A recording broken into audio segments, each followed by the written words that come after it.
Buenos días, Tobías. Cristian. Buenos días, ¿Cómo le Loreni, amanece? Gilbert Y también y está a todos. como una cerveza bien fría, vestida de Sí, blanco. Te está sí. vestidito de blanco hoy. Amanecemos con mucha agua y vestido acá de blanco para ir después de este programa a cumplir con nuestro rol en el Congreso Nacional que estamos convocados hoy al 158 aniversario de la restauración a lo que es el establecimiento del bufete directivo de ambas cámaras, tanto del Senado de la República como de la Cámara de Diputados.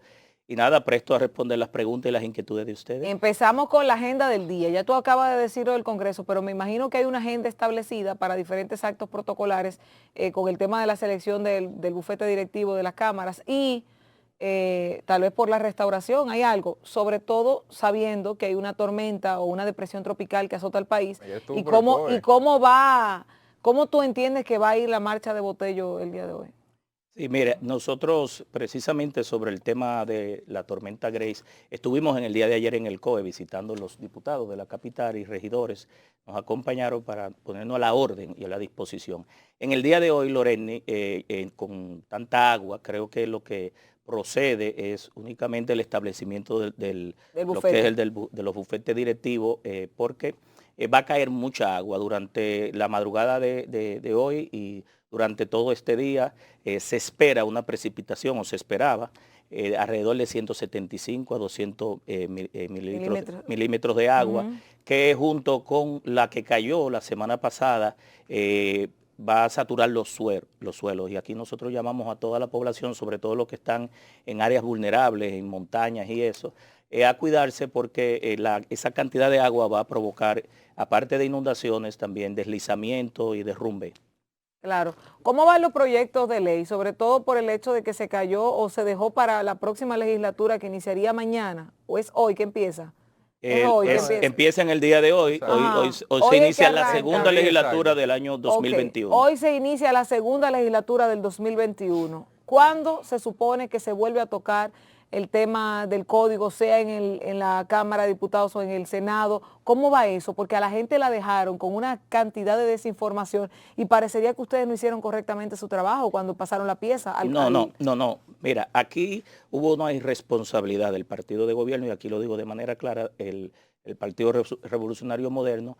Al parecer no hay voluntad política de que haya código. Nosotros hemos trabajado esta iniciativa durante 20 años, esperábamos que el Senado ratificara, no sé qué más hay que estudiar porque parece que no vamos a graduar de doctorado en este código y apelamos a que los senadores de la República, tal cual nosotros hicimos el trabajo, pues puedan darle a la sociedad del país un código penal. Es decir, nosotros no podemos, y la Fuerza del Pueblo votó de manera favorable y va a seguir votando porque haya código, independientemente de los temas que dividen a la población con derecho. Entendemos que el país está esperando y la sociedad, sobre todo para combatir el crimen organizado, el narcotráfico, la delincuencia, que haya código. Hace 2 semanas, Lorena, y fue por vez primera que yo vi en la prensa discutiendo los temas fundamentales del código, es decir, las 3 causales que al final se han convertido en 2, ¿verdad? Y algo que fue traído por las greñas últimamente, que fue un tema de discriminación, que se agregó finalmente, han impedido que tengamos código. Y sobre esa base nosotros tenemos que actuar con responsabilidad. No se puede complacer a todos, hay derechos que hay que respetar, son derechos de minoría, tienen con toda razón sus derechos, pero también tienen que respetar el derecho de la mayoría. Y la mayoría queremos código. Entonces yo creo que las divergencias que pueda haber en el gobierno, en el Partido Revolucionario, en el Senado, en la Cámara de Diputados, deben ser subsanadas y que el país tenga código penal. Yo creo que eso es lo más importante. Y si hay algún sector que entiende que algún artículo, porque incluso son 2 numerales lo de las causales del artículo 110, y ahí hay más de 107 tipificaciones importantísimas, que vaya al Tribunal Constitucional, que vaya a las altas cortes. Para eso nosotros le pagamos a las altas cortes, para que si en algún momento nosotros los legisladores ponemos un artículo, un mandato que viola la Carta Magna, pues pueda ser, ya sea con el control difuso o el control concentrado, determinado por el Tribunal Constitucional y ya. Pero ¿cuál es el proceso? Perdón, ¿cuál es el proceso ahora para el código? Y te lo digo porque yo estoy en el aire. Perimió. ¿Vuelve a la Cámara o vuelve al Senado? No, quien lo introdujo, generalmente nosotros estilamos respetar la iniciativa de un legislador. Quien lo reintrodujo, reintroducirlo, va a tomar todo el trámite legislativo que establece en la Cámara, en el Senado también. y entonces desde el punto de vista del tiempo, la República Dominicana ha estado esperando. Y tú tienes que entender que aún se apruebe, es muy difícil que pueda entrar de inmediato. La última vez que lo aprobamos, que el Tribunal Constitucional declaró inconstitucional el procedimiento de formación de las leyes, fue 2 años que se puso para su entrada en vigencia. Es decir, que aún así nosotros estaríamos, pero si se aprueba ahora. ¿Afecta a alguien ese código de que se apruebe? Bueno, yo entiendo que Fuera de la afecta a sectores, fuera de eso, hay artículos que penalizan la corrupción administrativa, la tipifican, hay el cúmulo de pena, hay artículos que tienen que ver con la violencia de género, es decir, hay muchos temas ahí que pudieran estar afectando sectores. Lo importante es que la sociedad lo requiere, el Congreso debe actuar con responsabilidad y debemos ya darle al país el código de manera ya definitiva. Oye, veía ayer al presidente de tu partido y es presidente de la República, Leonel Fernández, hablar nuevamente sobre el tema de los pollos, el valor del pollo en el mercado. Y y quizás se lo toma como ejemplo para equipararlo al tema de la canasta básica familiar. Me gustaría saber tu percepción sobre este primer año del gobierno de Luis Abinader, partiendo de lo que planteaba ayer el expresidente Fernández. Bueno, nosotros retomando la pregunta de Loreni, y yendo al primer año, el Congreso precisamente se ha convertido en una oficina de financiamiento, de préstamos. El banco favorito del gobierno es el... 300 millones de dólares semanales, 600 millones cada 2 semanas, 1.200 millones mensuales, y durante un año, 13.000 millones de dólares ha tomado el Congreso Nacional y no ha dejado una impronta. Es decir, han justificado de que los préstamos venían del gobierno anterior, 7 de los 15 préstamos, y esa cantidad de endeudamiento va a permitir que nosotros caigamos en un default. Llevar la deuda desde el punto de vista del PIB de un 49 a un 72, y ese endeudamiento, si no tiene una calidad, porque nosotros no estamos opuestos a los préstamos, es decir, cuando se te caen los ingresos por la pandemia, por la crisis económica, tienes que buscar endeudamiento, pero porque los presupuestos en países como nosotros son deficitarios, pero ese endeudamiento no puede ser para instalar lámparas LED en los municipios, donde están los municipios, para poner vagones, que es el mantenimiento y la operatividad, para un programa de inocuidad en educación, para convertir, creo que 40 centros politécnicos y dar cursos en infotesis. Los endeudamientos es para que, basado en su calidad de ese financiamiento, el país pueda tener una rentabilidad, que reditúe algo al final y en que haya definitiva. Retorno. Sí, es decir, yo creo que en definitiva el Congreso en este año lo que se ha convertido es un ente para el financiamiento. Proyectos importantes que esperaba el país, no solamente el Loren ni el Código Penal, se ha caído también. Es decir, ¿Qué más se ha caído? que hay que... Bueno, el país tiene el Código Civil, el de procedimiento civil, la ley de ordenamiento territorial, la ley de extinción de dominio. Es decir, son muchos temas, fuera de que se convierte en Congreso en una oficina de intermediación financiera para los préstamos. Es decir, yo creo que debemos cambiar. ¿Por esos préstamos? Por ninguno. ¿Ninguno? Por ninguno. Puedes ver las actas. ¿Tú eres disidente de todos esos préstamos? No, yo entiendo que deben tener lo que expliqué ahora. Lo que expliqué. Y lo he hecho siempre. No porque sea este gobierno, lo he hecho siempre, porque entiendo que los préstamos son necesarios, pero tienen que tener su retorno. Por ejemplo, el puerto de Manzanillo, uno que se solicitó en estos días. Pero es que el puerto de Manzanillo, mira, es que no justificamos. Yo pregunto, aquí se creó alianza público-privada. Nosotros construimos Punta Catalina con dinero del Estado, la van a privatizar. Se le dio 100 millones de dólares para el puerto de Manzanillo y se informó al país que el puerto de Manzanillo era una alianza público-privada. Va a invertir el dinero el Estado para que el sector privado, como tuvo con el peaje de las Américas y la autopista Santo Domingo-Samaná, entonces se estafe al país. Eso no es alianza privada, es público-privada. Monte Grande, que hay un préstamo también que tiene que ver con Monte Grande. Bueno, ya eso sí es una obra. Tú ves, si tú me dices una obra como Monte Grande que va a llevar agua a toda una población del sur, es decir, ahí es donde entra sentido, tiene sentido el endeudamiento. Es decir, yo no estoy hablando de manera irresponsable. Irresponsables han sido los que lo criticaron en la oposición cuando estaban con guitarra y hoy con violín han metido 13.000 millones de dólares en un endeudamiento incansable. Y ahora ahora hay otro de 300 millones de dólares que lo informó el presidente Leonel Fernández, que no está en el presupuesto. Los préstamos deben estar enunciados uno por uno, porque hay una ley orgánica de presupuesto, una ley general de ingresos y gastos. 300 más 13 son 16. ¿Cómo así? No. Es el gobierno que más dinero ha tomado en más tiempo. La costumbre, nosotros no hemos contado hasta ahí ninguno. Llegando ahí. Entonces, respondiendo a la pregunta, porque voy a conectar lo del endeudamiento con los precios, con los pollos. Sí, quiero saber.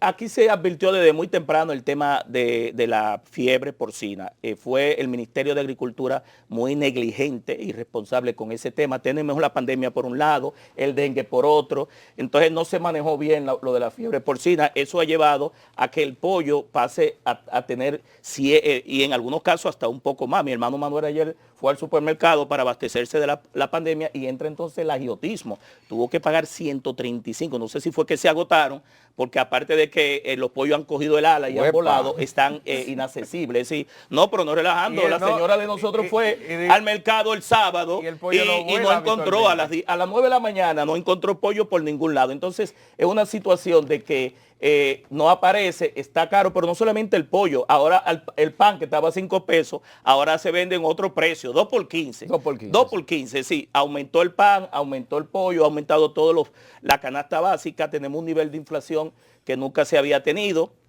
pero también hay una serie de improvisaciones. Yo creo que fuera del interés y de la buena disposición que tenga el presidente Luis Abinader, presidente de la República, nosotros entendemos que no se ve una directriz, no se ve un plan de conducir a este país y hay mucha improvisación. El presidente está por un lado haciendo su trabajo y los ministros y los directores están por otro lado. Es como que no están entendiendo la partitura o es parte de un plan, entiendo yo, pero es preocupante porque cuando tú estás montado en un barco y por lo menos tú sabes que vas para el precipicio, tú sabes que vas para allá, o por lo menos entendemos que en esta situación tenemos, y aquí respondo a tu pregunta, a la esperanza que tiene el pueblo, que es la fuerza del pueblo, la esperanza verde, que en ese sentido, cuando un barco tú no sabes para dónde va y ni siquiera sabes dónde está montado, es preocupante. El pueblo necesita que sus líderes los guíen, lo orienten y le informen de manera adecuada cuáles son los planes, las políticas y los proyectos de 4 años de un mandato de gobierno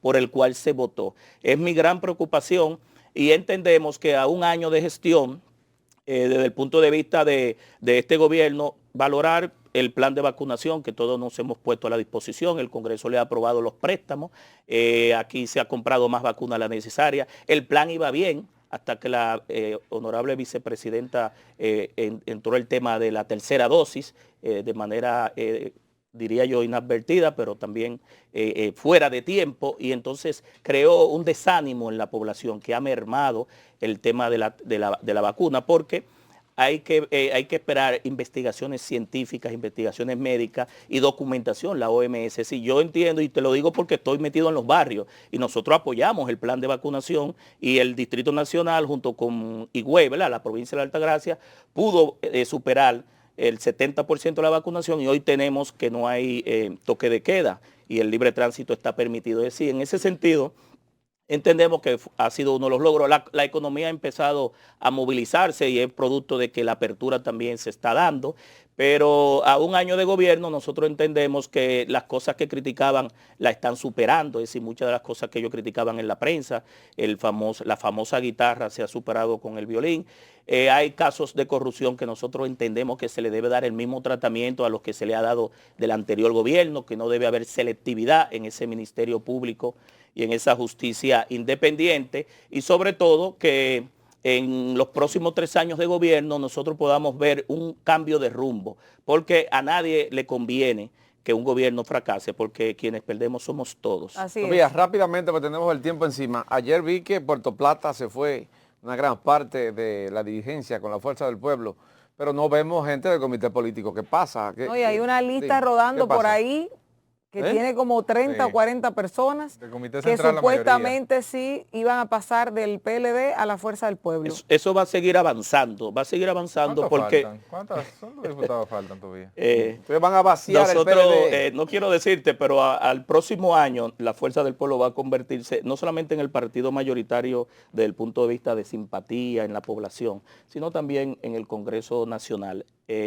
Cuando la Fuerza del Pueblo vaya avanzando su plan general de afiliación y de organización, que entonces entremos en el Congreso Elector, nosotros vamos a tener una fuerza representativa. Y hacia el 2024, pues, ganar las elecciones con el presidente Leonel Fernández a la cabeza, desde el punto de vista de todo el trabajo que estamos haciendo. Vamos muy bien y creo que ha valido la pena todo el esfuerzo de este año. Excelente. Bueno, Tobías, gracias por habernos acompañado esta mañana. Buena suerte en la instalación de los bufetes directivos. Quedaron temas el agua nos deja llegar. Está esperando Botello allá, ¿eh? Ahí está, Tobías Crespo, diputado de la piedra y una botella. Diputado de la Fuerza del Pueblo, estuvo con nosotros esta mañana en Despierta RD, y ya mañana, si Dios lo permite, a las 6 nos encontramos en este mismo espacio por Telecentro. A la gente que se cuide, a la gente que se Cuídense, cuide, que si no tiene que salir no salga, que hoy es feriado, manténgase en casa, apliquen este momento. Un chocolatico. Y sí, no, y los que están en zona, miércoles, yo se me olvidó el que traje de Julia. Hoy es los lunes. que están en zonas vulnerables también, que se cuiden mucho. No importa de esa lunes, beban, señores. Sí, así mismo. Hasta mañana.